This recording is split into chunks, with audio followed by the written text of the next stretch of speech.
Welcome to the SnydeReport. I am your host, Gary Snyder. With me today, you can see him right next to me.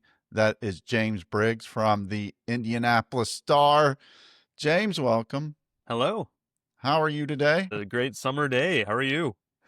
I told you offline, I'm sitting here looking at pictures my wife keeps sending me from Italy saying, wish you were here. Yeah, that sounds amazing. That would be a really good place to be right now. It would be if I were there. I'm looking out my window and see nothing but woods and cornfields. I mean, Indiana is, it's exotic, and we draw the world here for lots of sporting events. If people want to be here, we can appreciate it, We're the Italy of the Yeah, Midwest. exactly. Which has never been said before. Well, welcome. We like to get you on every once in a while and just kind of go over some of the content that you've written, and you've I guess stirred the pot a little bit, which I guess is your job, ruffled a few feathers, and here you are on the SnydeReport to talk about it. Yeah, thanks for having me. We seem to talk a lot about Governor Mike Braun when I come on your show, and I guess that's what we're here to talk about again. Before I get into a column I wrote, I want to sort of set this up a little bit. Okay. So one of my criticisms, well, Mike Braun was a bad senator, right? I think we can agree on that. And I was twist my arm. Ow. Yeah, I was very critical of him in the Senate. And one time last year, when the gubernatorial primary was still going on, one of his staffers in the Senate apparently felt like I'd gone a little bit too far and wrote a defense of the senator. And to the staffer's credit, like, the guy clearly put some work into this and tried to present a case for Mike Braun. But what the case amounted to was that he puts his name on a lot of stuff. Like, his name was on a lot of bills that eventually passed. Like, that was sort of the case, that he's a busy do something kind of guy. But it all amounted to like nothing, really. It was a lot of bills that nobody'd heard of, nobody cared about, a lot of ceremonial type stuff, or that, he wasn't exactly like spearheading himself. It was just something he put his name on.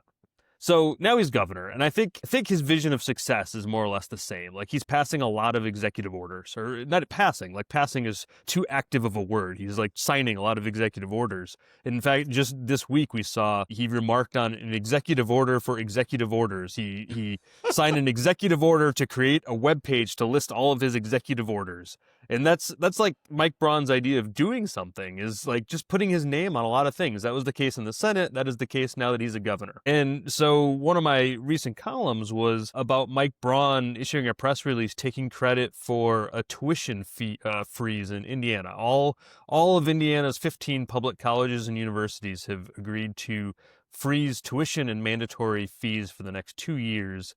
And they were sort of like strong-armed into it by Mike Braun. Like, it wasn't really optional. They kind of had to do it. And so he put out a press release taking credit for that. At the same time, he's cutting budgets to higher education by 5%. So they're getting less funding from the state. They have to keep tuition exactly as it is for 2 years. I don't know if you've noticed, but inflation's been kind of a topic, and businesses are all subject to that. Colleges are businesses. So when you're saying they can't raise their prices, that's basically amounting to another funding cut. But nonetheless, Mike Braun is pitching it as this great thing he's doing for Indiana, affordable college. He's making college affordable. He's forcing colleges to get their spending priorities in check, to cut unnecessary waste.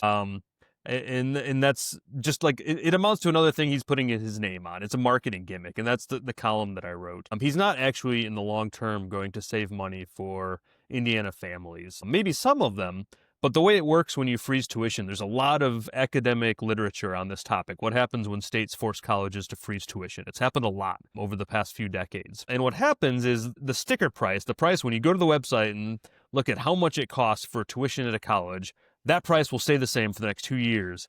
But then when families go through the process and the student's actually applying for financial aid and going through all of that, it's the unseen costs that go up. So one report that I cite in my column says that typically when colleges freeze tuition, the price after 2 years will be 7% lower than it otherwise would have. But at the same time, the average financial aid package for students goes down by 19%. So the cost that particularly families in need of financial aid are paying goes up over the course of those 2 years. So that's what's going to happen in Indiana. Now, if you come from an affluent family and you're just paying for college up front, it's probably going to be a good deal for those students because they wouldn't necessarily get financial aid anyway. So some of them will save money, but for 70% of students in Indiana, they rely on financial aid to go to college. And so for those students, they are likely going to end up paying more as the result of Mike Braun's tuition freeze. Now, I've put 3 kids through college, or helped. So you know the game. Financial aid helped. But, when they raise or when they freeze tuition, that doesn't necessarily mean they're freezing room and board or other fees or textbook fees or user fees or technology fees. And you can go down the line on the fees that colleges charge. Those aren't being frozen, are they? So mandatory fees are, yes. So like if we're talking about a fee, so like if I'm going to IU and there's like a fee for using like the student gym, whatever that's called there, they can't raise the price on that. But to your point, room and board, that is not subject to the freeze. So colleges can raise the cost of room and board. And that's a significant one, as you yourself know after having experienced it. So that, and you're already starting to see colleges raise that specifically. So yeah, it's to credit Braun and to credit the colleges, they are keeping most of those fees in place, but room and board is one that's probably going to go up for a lot of places. When you take a look at filling out the financial aid form, you mentioned that when they freeze tuition, or financial aid can be reduced by up to 19%. How is that? So basically, it's like I compared in my column to like buying a car, right? Like you can talk about the price, but then you have to go see the finance people, and there are all these like by the way, I'm not going to pretend that I can like accurately explain how all college financing works. I thought you were going to say you were not going to sell me a car, but I won't do that either. I'm not a fan of that process. But anyone who's gone to college knows that like once you apply for college, you get in, you decide to go there. Sort of the next step is to go through the financial aid process. And schools have these like buckets of money that they will come up with these financial aid packages based on a student's need. There's scholarships. There are all these different assortments of things that go into the ultimate final price that a student will end up paying out of pocket. And there's student financing. There's just all these different factors. But schools at their discretion will award aid to students based on need. And that need-based aid will tend to decline over periods of time when the tuition is stuck in place, if that makes sense. It does. And as someone who has filled out those financial aid forms year after year after year, it makes no sense on how they award it. I'm sure there's some kind of formula, but if someone can figure it out outside of the financial aid office, and you could probably put it in chat and it would probably blow chat up.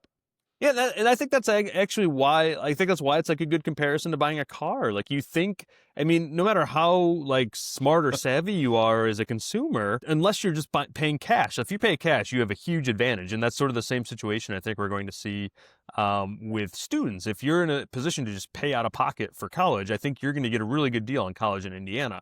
So same thing, but as soon as you go to like the finance department and you go into that office with like the guy at the computer who just has all the power all of a sudden, like you're just subject to this person and like the numbers that they're running and whatever weird stuff they see, they start telling you like, oh, the tire protection, that's the one service we offer that we take a loss on. You got to have that. If you hit something, we'll give you the insurance, whatever. Like they say all this crazy stuff, and you're sitting there like, oh, I never thought about Indianapolis has a lot of potholes. Maybe I need this. Like they come up with all these things, and you're paying sometimes for nitrogen in tires at the dealer. And so I think to your point, it's confusing, especially I think back to when I was in college as an 18-year-old kid. I didn't know anything. I was so powerless going to those offices and talking to those people. I didn't know what I was doing, and my mom wasn't in a great situation to sort of help me navigate that. So I made a lot of really stupid decisions as a kid going to college because I wasn't sophisticated enough to understand those conversations and what I was signing up for. And Yeah. And that's sort of like the gauntlet that's going to determine what the ultimate price that you pay for college is that these students are going through. And so while the ultimate tuition price, the sticker price, is going to stay the same for 2 years at all public colleges and universities in Indiana, the much more opaque pricing that you have to talk to the people in the back for, that's going to go up in ways that you and I don't necessarily understand all that well. And could be a lot more out of pocket for parents that are paying for that college. Yeah. Well, fortunately for me, I was stupid as my younger self, and fortunately there wasn't social media then. My younger me didn't count on there being an older me. I guess that's what I'm trying to say. Yeah, what a blessing it is to like have grown up before all of your like 20-year-old thoughts are just out there, right? Yeah, yeah. Hey, can you hold through the break, Jim? Sure. You're listening to the SnydeReport. I am Gary Snyder. We'll be right back.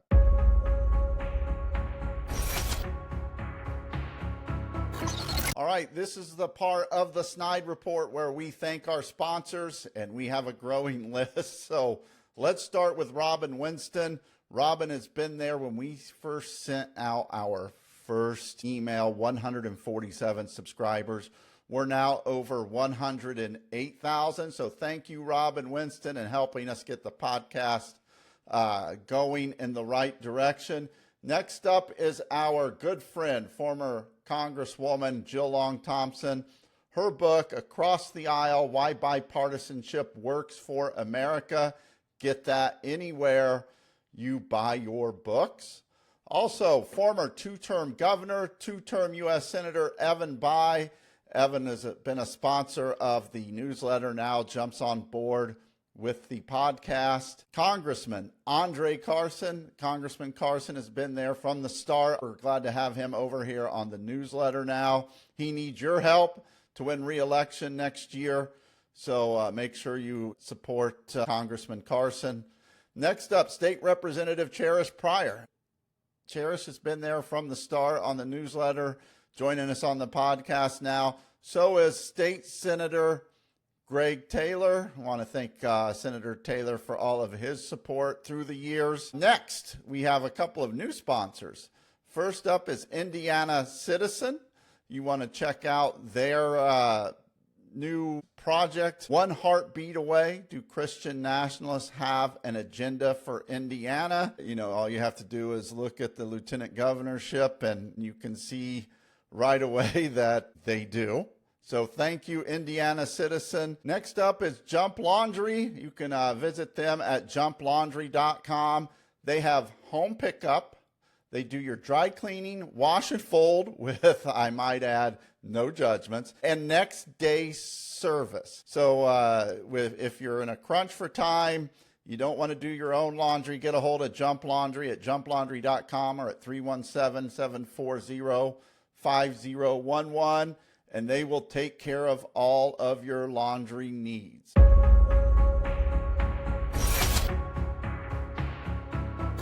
Welcome back to the SnydeReport. I'm your host, Gary Snyder. With me today is James Briggs, editorial writer for the Indianapolis Star. So we just got through Mike Braun and how raising or keeping tuition low maybe isn't necessarily a win for everyone. Your latest column, I think it came out today, maybe yesterday, and maybe last night.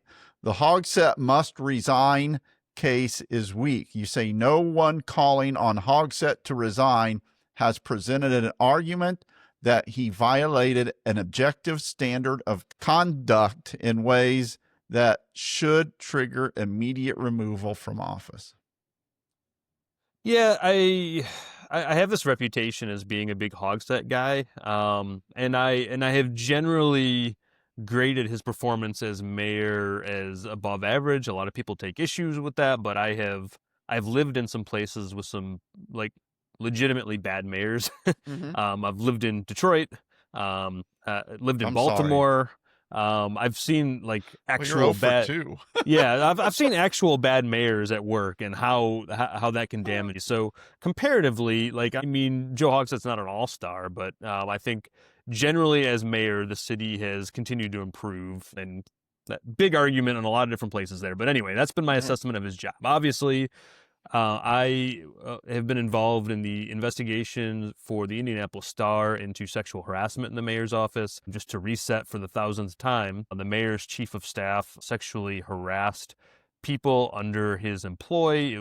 There was a pattern of behavior that went on there. The mayor should have been aware of it, should have stopped it sooner, should have dismissed Thomas Cook from both his administration and his reelection campaigns, and did not do so. It is a failure by the mayor. He has shown poor judgment. We have since learned that the mayor himself sent text messages to young women that were, at the very least, veering into inappropriate intimacy with those women. Is it going to hit a textbook definition of sexual harassment? Probably not, but certainly concerning text messages. So that's where we are. And a lot of people, 4 members of the City County Council in Indianapolis, some other community leaders, some big voices, the Indianapolis Business Journal, a publication, published an editorial, lots of voices calling on the mayor to resign. I've been paying attention to these calls. None of them are especially convincing to me. Basically, you just read a little bit of it, but none of them to me offer an objective case that the mayor should resign for reasons that could also be applied more broadly to any office holder. Mm-hmm. And this is especially a notable point in Indiana. There is a long list of office holders in Indiana who have much more credible and substantiated allegations against them personally that I would argue. I mean, there are some people in office. Diego Morales, the Secretary of State, is one of them. Greg Taylor, to be bipartisan, Greg Taylor, a Democratic state senator in Indianapolis, is another, who I think have allegations against them that warrant resignation or removal from office. They themselves have very, very serious allegations, sexual harassment, sexual assault. Both cases have been alleged. The mayor of Indianapolis does not have those types of allegations. And we can all agree that the mayor has exhibited poor judgment. He has failed in some very serious ways that have caused harm for people who have worked for him. I think that is absolutely true. I think my colleagues and many others in Indianapolis media have covered it really, really well and revealed just a terrible record of management by Hogsett, of his administration. I've never seen another office holder anywhere. I'm happy if someone can provide me an example, but I've never seen anyone forced out of office over the precise allegations against Hogsett personally. They're just not very strong. It's basically he enabled a toxic culture in which harassment occurred under his watch, but that he did not personally, as far as we know so far, and as far as has not been publicly alleged, that he did not personally perpetuate. So to me, it falls short of that standard of saying he's got to go. A lot of people think that his performance has been dismal, and that was sort of what the IBJ argued, that he's never had like a vision for the city. But that's an issue for the voters, right? That's not right. The IBJ journal is almost like a partisan attack app when you look at it, saying that he hasn't really lived up to what he has promised. And again, like you said, that's more of a voter issue, not necessarily an editorial issue. I think the IBJ is reflecting its audience, which is sort of the business executive class. And I think that if you talk to people in that world, like, that sentiment is out there, that the city of Indianapolis lacks leadership, that has sort of held the city back. I think that's a really common view.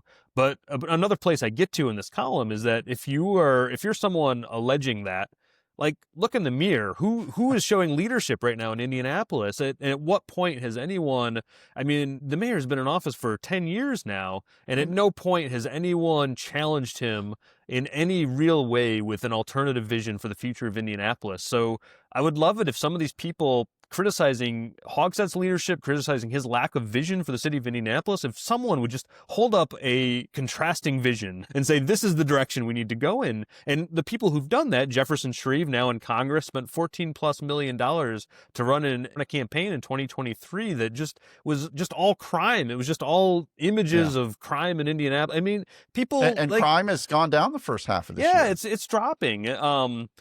and it's a complete misunderstanding to me of what people in Indianapolis like care about. Crime is an issue, and crime can poll as an issue.